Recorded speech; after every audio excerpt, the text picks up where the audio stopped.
in practice? Snarkify the Ethereum layer 1 isn't something that's been announced as of yet.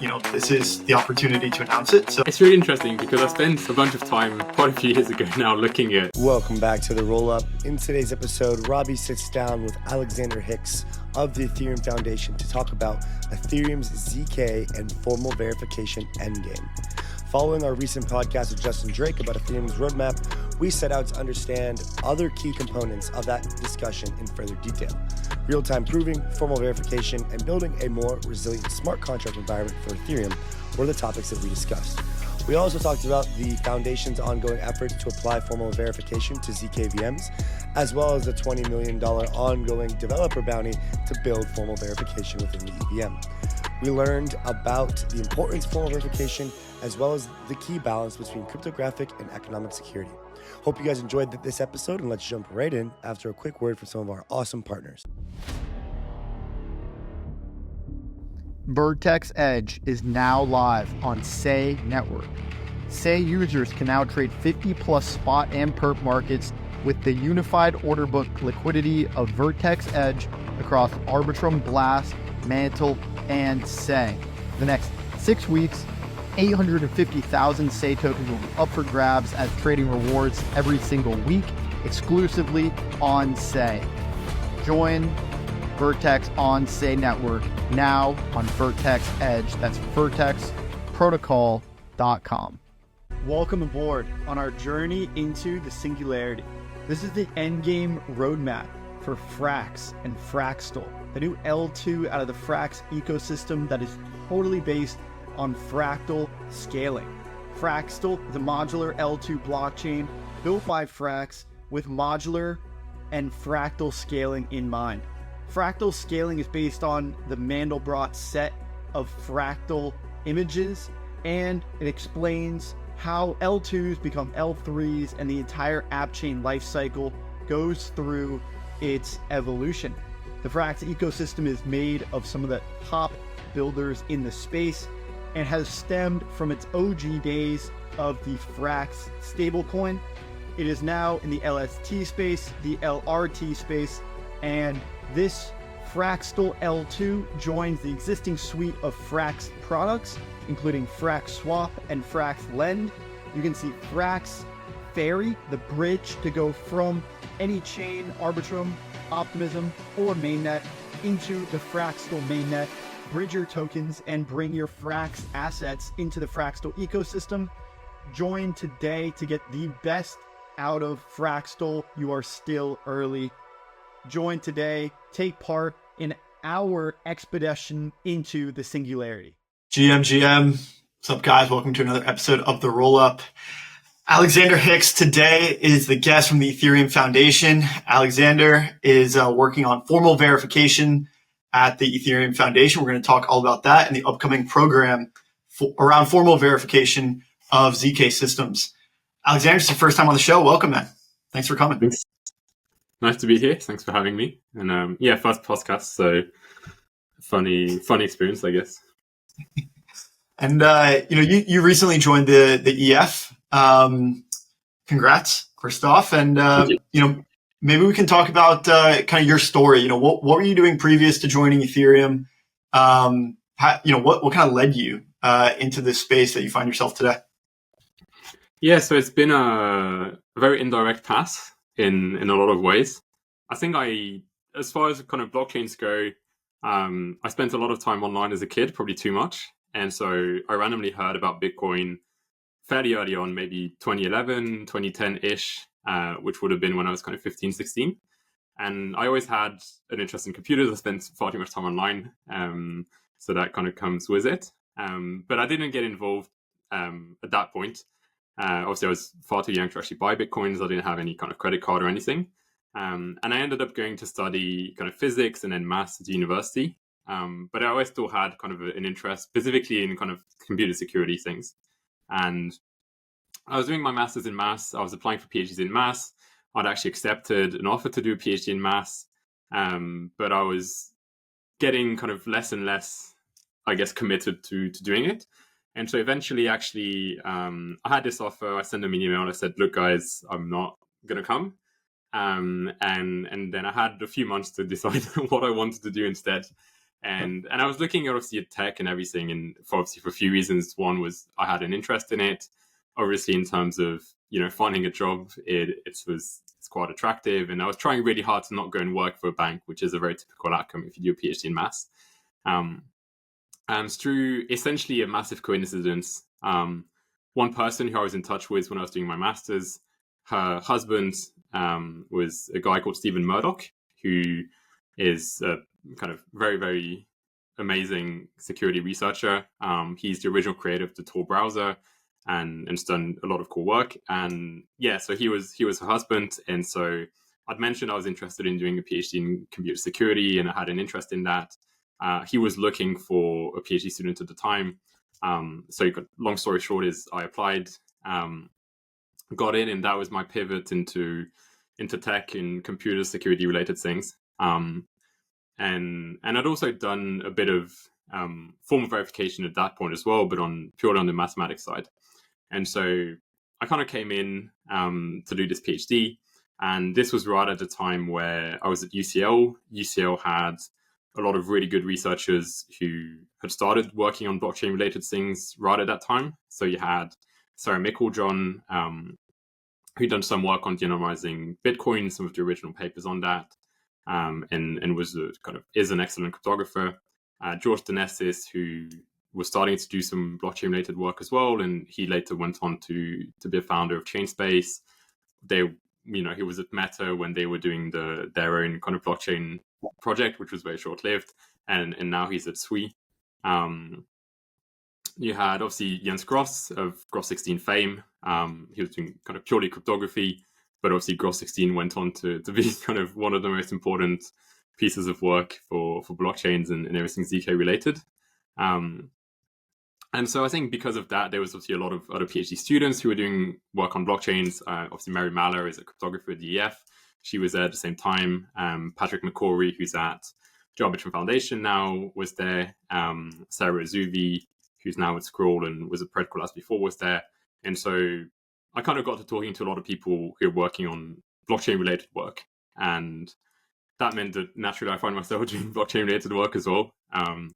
That's kind of the way it goes when you're doing a PhD. You kind of just talk to people and find interesting projects that way. And so my thesis actually isn't necessarily blockchain related. Blockchains do show up, but they're not the main topic. I just use them for certain things. My thesis is just on transparency and trying to make systems more transparent. But then I also had a bunch of papers on blockchains and decentralization and some kind of game theoretic aspects of blockchains. And so I was interested in that. And that means that I've kind of been around at least the kind of academic research side of blockchains since 2017, more or less, so quite a long time now. And this was also the time when Ethereum was the new thing on the block. It was really interesting. It's always had obviously a good academic community doing research related to it, and so that sparked my interest in Ethereum. More specifically, I think Bitcoin I always thought was interesting, but maybe the kind of digital gold side of things was less my niche interest than it is for other people. The kind of decentralized computer side of things was a lot more interesting, I thought. And there were obviously Ethereum now, I think maybe, some newer chains are more experimental, but certainly at the time Ethereum was the one project that was really experimenting and pushing things. Obviously it was, even things like proof of stake and new ideas around decentralization and smart contracts. And that was really cool. But yeah, so I did my PhD. I'd done some work that was related to Ethereum. And after doing my PhD, I was looking for work, and I also wanted to go back to doing something a bit more mathematical and a bit more proof-based and rigorous, and I guess partly for a bit of a change and to kind of get back to some of my roots in maths. And I was very interested actually in not only blockchains, but also kind of prediction markets and AI. And my angle was actually that I thought there was a lot of issues with a lot of AI tooling, and I was looking at it in the sense of, I kind of want to participate in prediction markets, and I mean I was, and there's a lot of work that goes into this, which is actually, scraping the internet for a lot of information about what you're trying to predict and trying to understand it. And this is something that LLMs should be good at, because they're just trained on all the content that's online. especially when it's content that's maybe in different languages and it's a bit harder to get hold of. And there's these kind of basic issues around like reliability, like hallucinations aren't as bad as they used to be a couple of years ago. But you had this sense of, there's a lot of like LLM magic happening, and it would be nice to be able to kind of certify the outputs that you're looking at. And so I was thinking a lot about this and a lot about essentially kind of form verification related to AI and trying to formally verify the outputs that you get from LLMs, whether that's code or whether you're prompting it for a question and you want to check maybe the chain of reasoning that's been used or how it's arrived to a certain conclusion and things like that, which is now, that's its own kind of field of research, which is very active. But it means that, I was looking essentially at form verification and AI related things and still obviously interested in blockchains. And then Justin Drake posted this tweet that was something along the lines of, if you love AI and Ethereum, send me an email. So I sent him an email and it turns out that, I guess, kind of lucky coincidence there again. I ticked a lot of boxes because I mentioned form verification, I mentioned AI, I mentioned blockchains, and this is exactly what they were looking for because, Vitalik and Justin had dreamed up this idea of trying to formally verify ZKVMs. And one, that's a really interesting project by itself. Two, it's a huge project, which means to try and scale things up, it'd be really nice to be able to use some kind of AI tooling there.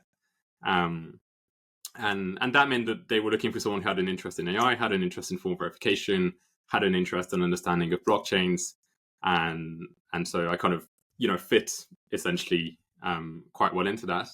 And so I started talking to Justin, started, obviously kind of working a bit with him and then just ended up at EF.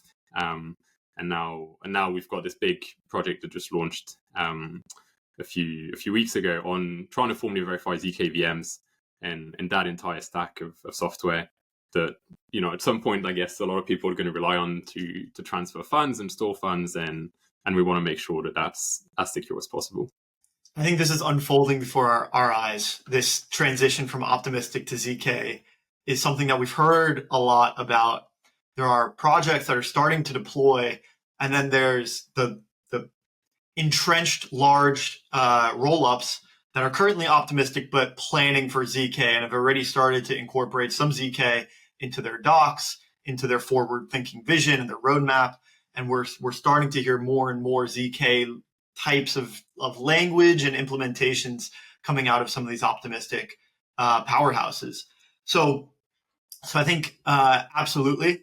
Maybe we can touch on some more of that early stuff later on down the road, because I think a lot of that is really fun, and I tend to agree on a lot of the thesis. But let's talk about formal verification in general and how it relates to ZKVMs, because I think that is the consensus view. This is the direction in which we're heading. And something you mentioned to me when we first spoke was that the idea is unchanged. The global financial system, this is a global ledger, and there's trillions or quadrillions or more dollars, potentially at stake here on these ledgers. And so it's important that these are secure systems. And this speaks to the computer security background that you went through and experienced in your kind of formative career. So let's talk about ZK, or let's talk about formal verification in general, and then dive into how it pertains to ZK, and then ultimately how it impacts ZK rollups. Yeah, so formal verification is a big topic. It's just in and of itself, it's a big topic. It's something that's been going on for decades at this point. And it's something that touches quite a lot of things. So in practice, it's both an interesting theoretical subject, right? How do you check that something is actually correct? And that has its roots in kind of the very origins of theoretical computer science, and even going back to mathematics and, what is a proof and how you check that a proof is correct and so on. And even, kind of logic and applications of logic. But it's something that's also quite practical. So if you're taking, a plane, there's likely some formally verified code running in there, because obviously the cost of failure if you're in a plane is quite high. And it applies in a lot of other cases. If you're running Google Chrome, the Google SSL library has some formally verified code in there. there was generators through a tool called Fiat Crypto. So it's here and there, and you do use formally verified code, if you're using regular devices and browsing the internet without necessarily realizing it. But a lot of code isn't formally verified because it's really hard. And the problem that you're dealing with is twofold. Your goal is always to try and have a specification for your software and what your software should be doing, and then trying to show that the actual code that you have matches that specification. So that's inherently hard because, one, you don't always have a good specification. A lot of the times you have code and no specification. And two, it's really, really tedious because, a lot of people have some familiarity with the idea of a mathematical proof, which you might have done in, high school, or if you've studied any kind of maths at university, you might have done some proof-based courses. And so we all know that writing proofs can be tedious and difficult, even if you're a mathematician and that's what you do day to day. It's never an easy exercise.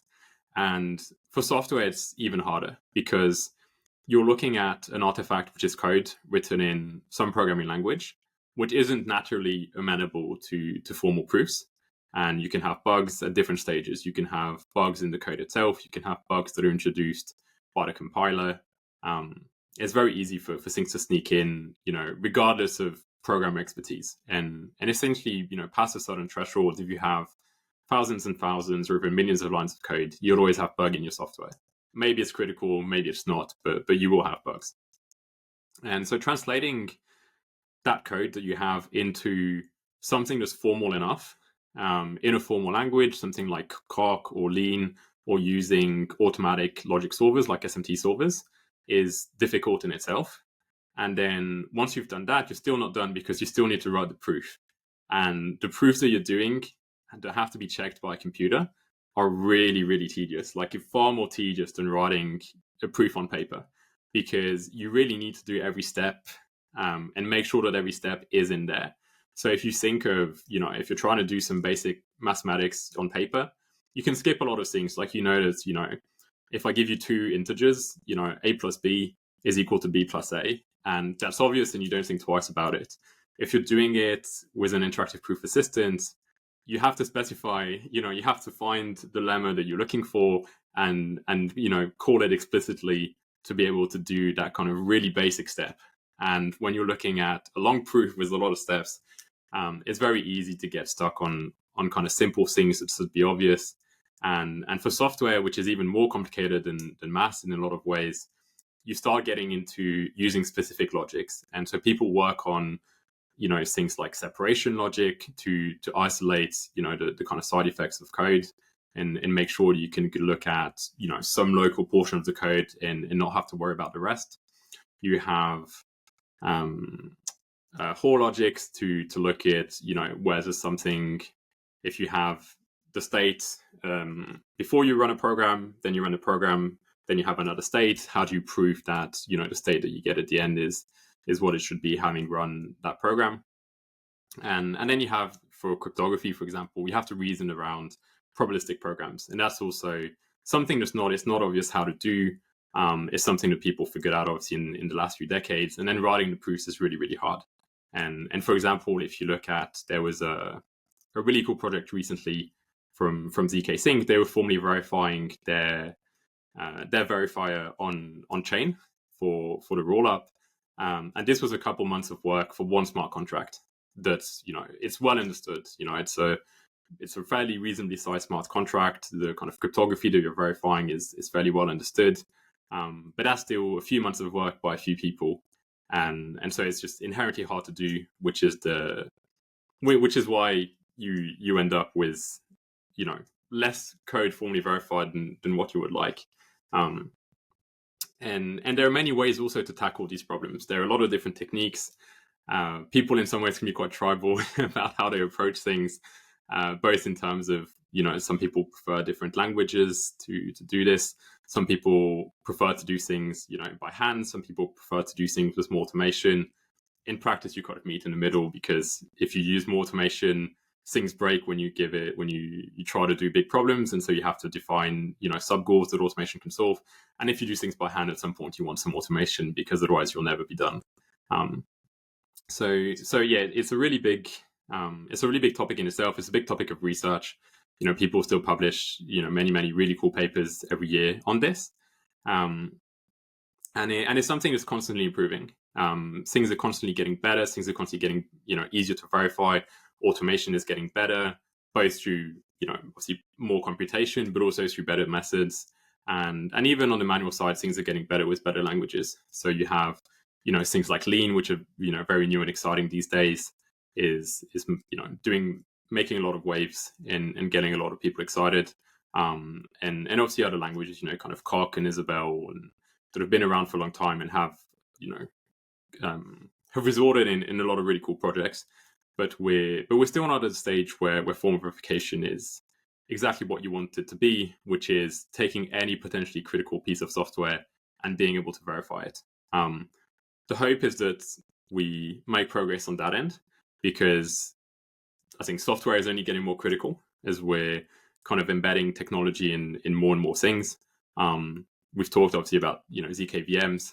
You have potentially billions of dollars, depending on a few kind of software artifacts, and you can't have them not be formally verified. And if they're not formally verified, you can't really stand up and say, hey, trust the code, not humans. That's quite unreasonable and a bit irresponsible at some point. But even outside of that, people are relying on maybe something like pacemakers for health. That's the kind of thing that should be formally verified as well, because if something goes wrong, you quickly run into potential critical health issues. So yeah, it's something that really has very direct applications to a lot of things, despite the fact that it looks quite abstract and theoretical from a distant view, I guess. And so it's really interesting to get into, and it's really interesting to try and get into the hands of more people as well. There's such a big gap now between formal verification and developers, and that's part of the issue. That's why a lot of the times we don't actually have good formal specs to actually work with on the formal verification side, because developers are so far removed from formal verification, and because specs are not inherently useful for them if they're writing the high quality code that they're writing. You have this natural gap that emerges. And so there's a lot of things that you can fix actually by trying to get a better blend of developer experience and form verification, while still obviously working purely on making form verification itself better. And something else that's also quite cool is, because a lot of the code that you're working with depends on optimizations. And again, with ZKVMs, they're getting faster and faster. And that's because they're getting better and better optimizations. It's not only about hardware and hardware improvements and using GPUs. And obviously, the more you push things and the more you optimize, the bigger the chance that you have maybe bugs that are introduced, and potentially also they become harder to audit. And so the necessity of form verification is also that auditing is inherently limited. You can just make a mistake. And once you get maybe, really big circuits with an insane amount of constraints, they're really optimized, it gets even easier to make a mistake if you're doing an audit. And that's where formal verification is really critical and plays a role not only in actual correctness, but also in actually allowing you to push optimization further and get more performance. So I think a lot of times there's a single narrative that's focused around security and the correctness of code. But I actually really think that formal verification is something that allows you to get not just correctness, but better performance. And some teams like the AWS Automated Reasoning Group, which is a massive group in industry. I think it's maybe 100 or 200 people. It's more or less unparalleled in that sense. They have a lot of really cool work done where they sped up the speed of cryptographic operations for authentication within AWS and things like that. And they've really, I think, pushed things on the side of performance through formal verification, where they can deploy code that they would otherwise never deploy because it looks like really hacky assembly, and you would never want to audit it. And I'm hoping that we can get to the same level for us with ZKVMs and actually be able to push not just correctness but also performance together and getting better systems overall. So that comes into play as well. But it's always still kind of going back to the basic idea of what your specification is, what do you want your code to do, and how do you show that your code is doing exactly what you want it to do and won't have unintended behaviors whether that's for bugs or just things that aren't specified well. Because traditionally, if you speak to people who look for bugs in code and look for exploits, the first thing they'll say is you read the documentation, you check which part of the documentation looks weirdly written, and that's where the bugs are hiding, and that's the first place that you look. Because if it's not well understood, even at a high level by the developers, that's where mistakes happen. So it's really an exercise in specifying what you want from your code and being able to check that it is. So in that sense, it's not so abstract. It's really, really practical. It's just once you get into actually trying to do it, you need to get into the logics that are necessary and using the required mathematics to actually get results. But I think everyone can understand what it means in practice to formally verify things. Yeah, and to your point, it's so complex because the mathematics behind it is fractal.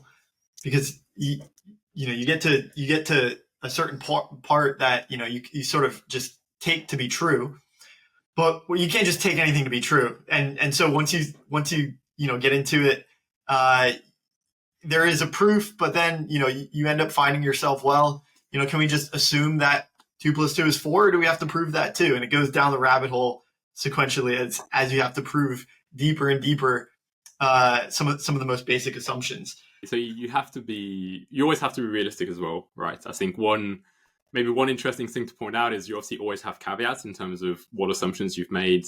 And, if you have a large software code base, sometimes you'll formally verify critical pieces of the code, maybe the cryptography, and leave the rest. And you always have to be clear exactly about what you're actually showing. You can't just say, it's an abuse of language to take a piece of software and say, this is formally verified. You should always qualify exactly what you've verified and how you've done it and what the caveats are.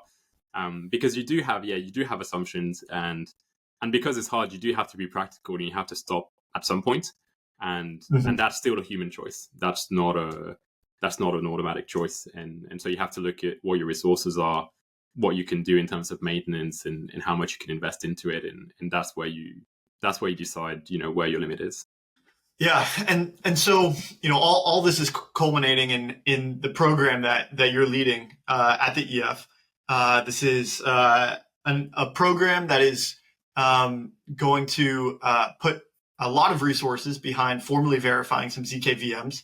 I think there's quite a few teams involved. And if this isn't something that's been announced as of yet, this is the opportunity to announce it. So yeah, please, that was a great overview of formal verification. May dig into a little bit more of the implications there, but, tell us more about the program. What is it? How can people get involved? And then ultimately, we'll get into some of the downstream effects of what it means once these formal verification tooling is available to ZKVM researchers and developers, and then kind of the life cycle of this program and what it means. Welcome to the Ignition, Mantle's newest campaign to liberate the growth power of Bitcoin. FBTC Ignition has officially begun with a total token supply of over 2,000 FBTC with a TVL of over 150 million. Right now, you can go on the FBTC website to see all of the featured campaigns, staking opportunities, and liquidity pools where you can utilize FBTC on-chain today for some of the best yields available on L2s. The Ignition Sparkle campaign can be found at fbtc.com/ongoing-campaign. Yeah, so the program is really, really interesting. So the basic idea is quite simple, and this is that ZKVMs are becoming increasingly popular.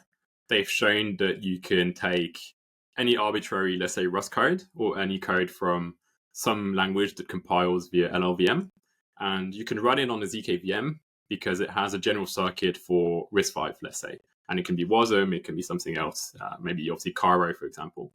But let's stick with RISC-V. And so, yeah, it's in some sense kind of magical. You go from having maybe ZK EVMs right now for the rollups, where you have to do your circuit for the EVM. When the EVM changes, you have to change your circuit, and it's a bit messy to maintain, to a nice RISC-V ZKVM. The RISC-V ISA is, the instruction set is quite stable. Once you have a circuit, maybe you change it for optimizations, but it's at your own will. And you can run any kind of, Rust code. And obviously Rust code, that includes the EVM written in Rust, for example. So you can do a ZK rollup on top of a ZKVM, and it works, more or less out of the box. It's probably much easier to set up than a ZK EVM and traditional ZK rollups. So it's very magical in that sense. But obviously there's a lot of cryptography. There's a lot of, interesting work around the compilers, and there's a lot of really nice software engineering that goes into it. And that means that these things are quite complex. And so going back to this idea of, if we want to use blockchains with the basic principle that we want to trust code and not humans, then you need to be able to trust the code. And if the code is a really interesting but quite complex software artifact, maybe you shouldn't just blindly trust the code. And so if people are going to run rollups or other applications there that are really important, financially and holding a lot of user funds, we don't want the user funds to get lost. And you might look at it from the perspective of the Ethereum Foundation. Our main concern is the layer 1. But if a lot of rollups are running on ZKVMs and then they blow up for whatever reason because, some bug just gets through, then potentially, you lose a lot of user funds. Maybe you're back in the same situation as when you did that hack, quite a few years ago, and maybe you need to think about forking the layer 1. And that's something that we would like to avoid, obviously. We've had that debate once. I think forking was the right choice, but if you start having that debate too many times, you kind of lose the point of having blockchains, really. And so we want to make sure that these things are safe. And there's a longer angle as well that I think we'll probably get in later, which is, if we want to snarkify the EVM and the layer 1 itself, potentially then the layer 1 itself starts to look a bit like, the EVM running on top of a ZKVM. So there's some long-term angle as well, which I think will help us out in the end. But at least in the short term, it's really about making sure that what people are using to transact on Ethereum is actually secure, and that we can actually, stand up on stage and say, this is fine. You can leave your savings or some portion of your savings on this, and there's an insanely high probability that this will be fine and that you'll be safe and that you won't lose your money. And this also works for insurance, right? At some point, if someone develops some kind of insurance mechanism for in case there are hacks, maybe you have 2 different rollups and you have insurance across different rollups, then you're going to price that insurance on the likelihood of there being some critical bug that can affect user funds, right? So it's all about kind of safety and make sure that things go in the right direction. And so we have this project. It's now officially launched. It's been in the works for a few months. But as of kind of earlier in September, it's launched. You can go to verified-zkvm.org and there's some details there. The details for now are mostly there for the teams who will actually kind of participate in help in formally verifying everything.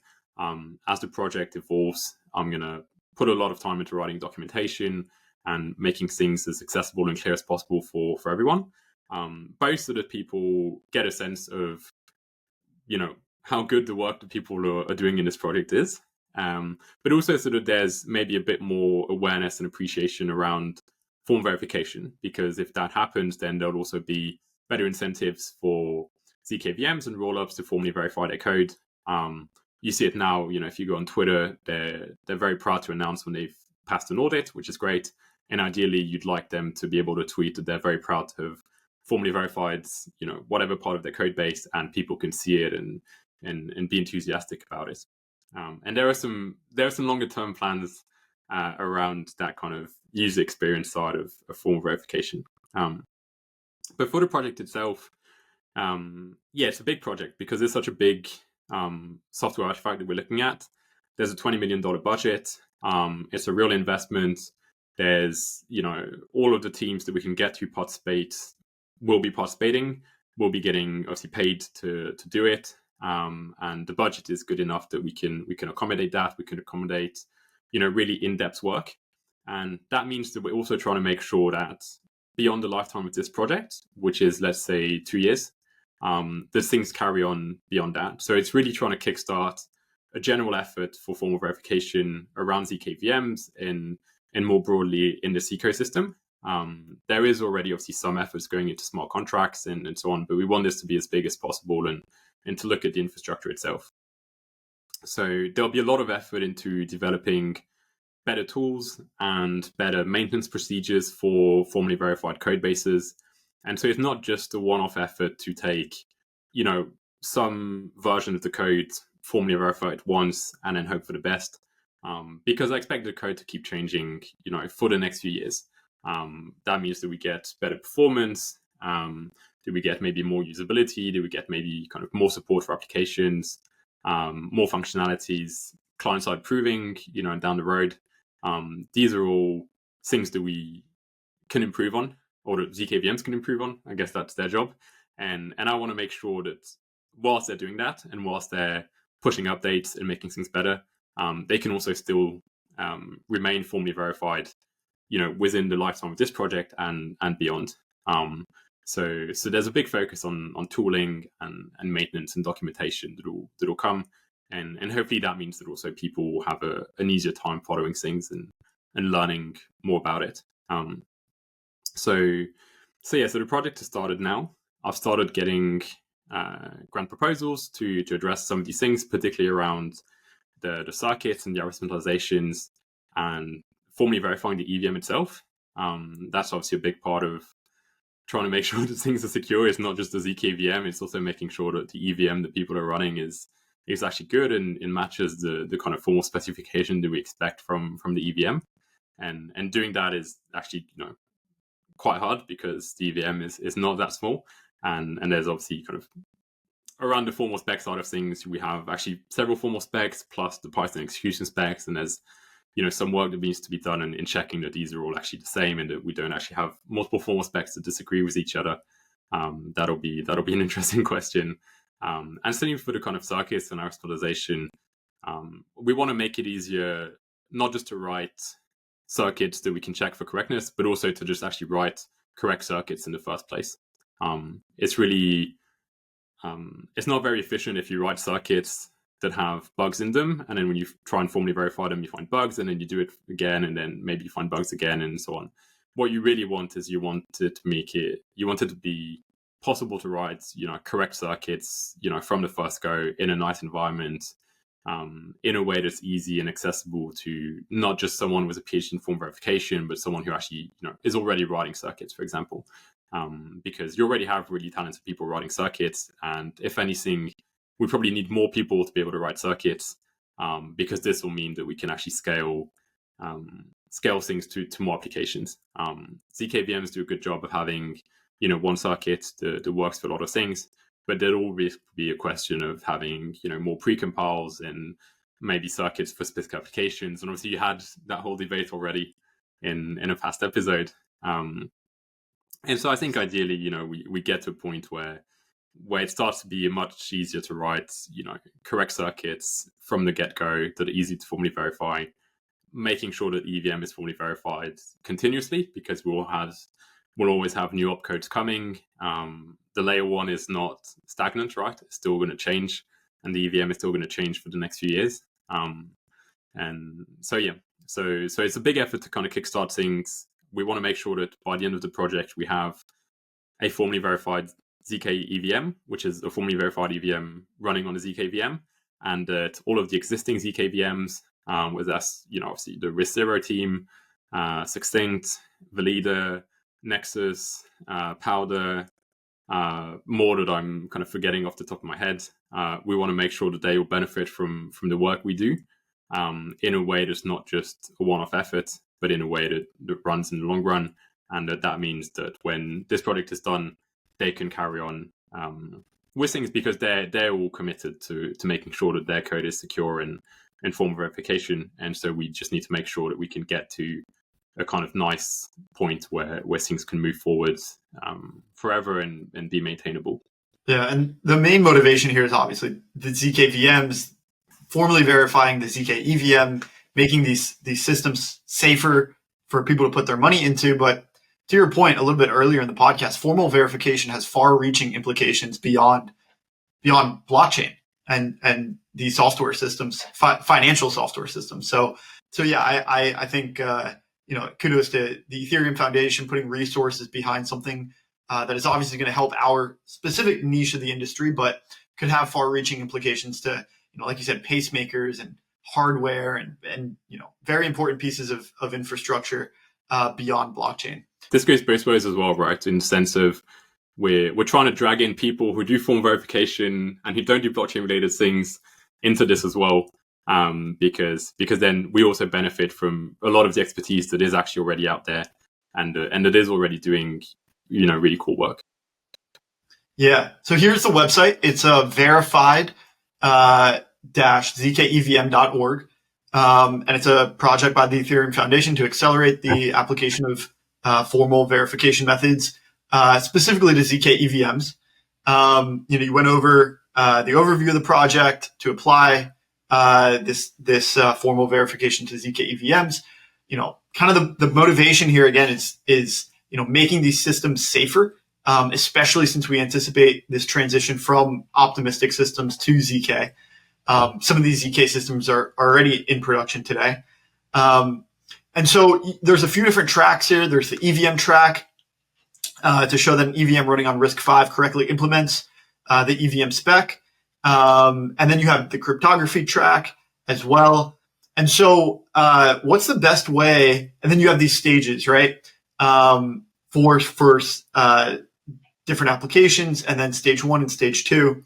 And so, okay, here we have kind of the grant process for anyone who's listening that wants to get involved. I imagine that this is open to pretty much anyone building the Ethereum ecosystem or with some pre-existing knowledge in formal verification. Submit a grant proposal, and then send it to this email here, verified-zkevm@ethereum.org. And the review process is ongoing. It has been for about a week or two now. So yeah, this is open. And how long will it be open for teams to apply? It'll probably stay open more or less indefinitely, in the sense that if someone has a cool idea, I'm always, they're always welcome to get in touch and see if we can get some work done on it and get some funding for it. Obviously, at some point, at the moment there are some suggested projects which are there. These at some point will have grants approved to work on them, and so at some point it'll be kind of pointless to submit a grant proposal for that. But yeah, I mean, we're getting suggestions and proposals for different tooling in different tools, and we're always open to these. And then at some point we'll also transition to stage 2, which will just be a different focus once we feel comfortable with what we have for circuits and authentications and some work going on with formally verifying the EVM.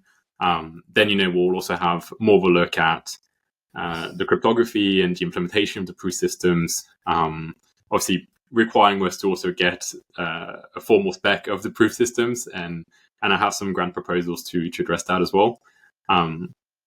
So yeah, it'll essentially always be open. What will change will be the focus and maybe some specific projects that are explicitly advertised. But anyone who has good ideas is always welcome to get in touch. And I also expect that part of this project should be that we'll get some work done, which will make it maybe easier to write circuits and things like that. But then we might need to extend these things, right? Maybe we want to have support for more arithmetization schemes. Maybe if there's some, we'll have a library of, formally verified cryptographic protocols. So for the commitment schemes and the IOPs, adding to that library to support different commitment schemes, different IOPs, and even, the different specific fields that people are building on. Whether that's something like Binius, for example. These are things that people will be able to contribute to the work that'll start soon. And so there'll always be ways for people to contribute with bigger or smaller projects, and including building on other people's work. Awesome. A couple questions here as we sort of come to a wrap.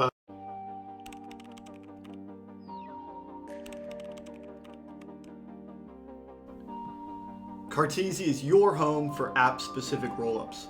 At the forefront of developing new tools and platforms that enhance the capabilities of blockchain technology, Cartesi enables applications that are flexible and built to scale. Build on a full Linux environment and use traditional software libraries, but in blockchain development. Go to cartesi.io, that's cartesi.io, to learn more about building your own app chain today. we mentioned kind of that previous podcast, which was sort of it was positioned as a debate between general ZKVMs and custom circuits, and a lot of this formal verification work is going to make it easier to write custom circuits.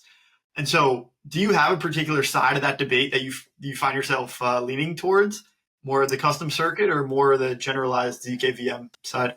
I'm pretty agnostic. I think for some applications, custom circuits will always be useful. And you see this now with precompiles, right? If you look at precompiles, they're actually essential to the performance of otherwise general VMs, but they're essentially custom circuits for certain, for small bits of, hashing or arithmetic operations and things like that.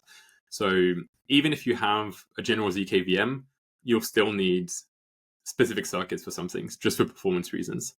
So, if you look at, sure, you're doing a rollup as an EVM that runs on a ZKVM, then at some point, maybe you have an EVM precompile. And I think, probably Justin has probably spoken about this, at some point, that if you want to snarkify the layer one, maybe you have an EVM precompile inside the EVM, or, something like that. What does that mean in practice? To snarkify the ZK or snarkify the Ethereum layer one? So I think the biggest difference is in terms of consensus, where currently, the nodes in the part of the consensus protocol re-execute the computation that's required by the smart contracts and the different transactions that they process. And that's pretty bad because computation, as computation kind of grows within smart contracts, and, if you look at people who are doing maybe AI computations, right? People on decentralized inference networks, you absolutely can't have every node, redo the kind of AI workload. That would be completely insane. So you're going to have to ideally switch to verifying proofs instead of re-executing computations. That's the first step. And then once you do that, and you're looking at, okay, you can have ZK rollups now, and they submit a proof to the layer one, and in the layer one, you verify the proof instead of rerunning the computations as you would for an optimistic rollup with a fraud-proof system. And so that's already a start.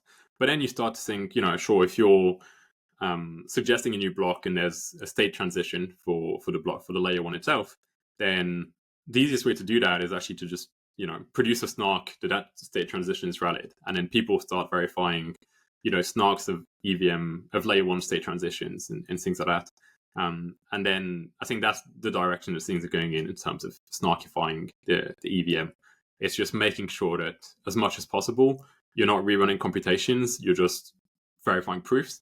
And obviously with the assumption that, these proofs are much cheaper to verify than computations. But especially as we get to a world where people are maybe running insane computations on some decentralized network, and rerunning these computations is actually not, kind of a reasonable idea in any way, then it actually becomes not just an improvement in terms of what we're already doing, but also something that allows more applications to run on top of Ethereum or any other network. So that's the idea there. And yeah, at some point, is there going to be a big difference then between a ZK rollup and the layer one itself? Things start to get much closer. I think there'll still be room for both for scalability reasons to support different applications. But yeah, the layer one itself will probably look a lot more like a chain of proof verification rather than a chain of re-executed computations to keep things cheaper, make it more scalable, and support more applications. Yeah, and overall, this is so. You said something a bit earlier, maybe towards the beginning of the podcast, which was around computer security and kind of what led you to formal verification, and I think it made sense because that blockchains and Ethereum was sort of a natural landing point, because I tend to think about blockchains as the coordination mechanism for cryptography and computer security, and so because there's a lot of value that's at stake here, it has to be really secure, and we see the incentives coalesce around some of these systems. So to that point, we continue to see more and more value accrue to these systems, and because we have like this coordination mechanism with all this value at stake. We've kind of gone from Bitcoin's cryptographic proof of work security mechanism to more of Ethereum's proof of stake crypto economic security mechanism. But as we progress, it almost seems as if we're kind of coming full circle and going, more again into the cryptographic security, but with a combination of crypto economic as well. So maybe to kind of take us home here, how do you balance from a computer security perspective, cryptographic and crypto economic? Is there a balance to both? Is there one preference to the other? Generally, how do you view this from a security systems perspective? It's really interesting because I spent a bunch of time quite a few years ago now looking at precisely the intersection of both and how they're related, because obviously we have these very fancy cryptographic mechanisms and these are very strong. So if you've got encryption, it's meant to be essentially unbreakable unless you've really messed it up in terms of the implementation or specification. But maybe it's really expensive to run. And maybe if you make some assumptions around the economics or the rationality of participants in the network, you get to maybe not use certain cryptographic mechanisms that are expensive to use. You get to maybe be more scalable. And so you always have these kind of trade-offs. In terms of pure security, nothing will ever beat pure cryptography. In terms of running a real system where people do obviously have financial incentives, and even non-financial incentives, right? People might care a lot about decentralization and sensitivity resistance and things like that. And even for kind of, I say this in terms of people, it's one thing for maybe one user to have these incentives. But if you're looking at, people who run validators, participate in consensus, now that you have maybe major institutions who are kind of, running things through Ethereum and with stable coins and things like that, you're talking about incentives for potentially kind of, not just the average user, but big institutions and big players that have also a fair amount of kind of power, financial means, and kind of there's a bunch of politics that get involved into this and so on. And you can make some assumptions around kind of their behavior and around their incentives in the economics there, but that's always, I think, based on waiting for better cryptography and waiting for better formal models that give you stronger guarantees. So I think we've seen this move forward in quite a few ways. And because you talked about kind of, I think you mentioned Bitcoin as being kind of very much on the kind of cryptography, security guarantees type of thing, but actually Bitcoin, there's a lot around, the miners and the incentives for miners, which are really purely economical. And you make some assumptions around, if the price of Bitcoin doesn't go up and the Bitcoin reward, halves every few years, is the hash rate that secures the Bitcoin network and it's keep going up because the hash rate might become more and more expensive in terms of dollars, which is what you buy your machines with. And that has to be outweighed by the rise in price of Bitcoin. And so, it depends on your feelings around whether Bitcoin will keep going up. But you have these kind of inherent, economic ideas at the very basis of it, regardless of the security of the hash function for the proof of work algorithm. And so I think for Ethereum, there's always been kind of a lot of openness around experimenting with economic ideas. And I think maybe for a long time, there was a bias towards thinking that you could get a lot of efficiency out of relying purely on economics without too much cryptography. I think that's maybe shifted back the other way in the past few years. And I think there'll also be a bit of a renewal in terms of the kind of cryptography we use as people start thinking a bit more seriously around future-proofing things for, the kind of post-quantum world.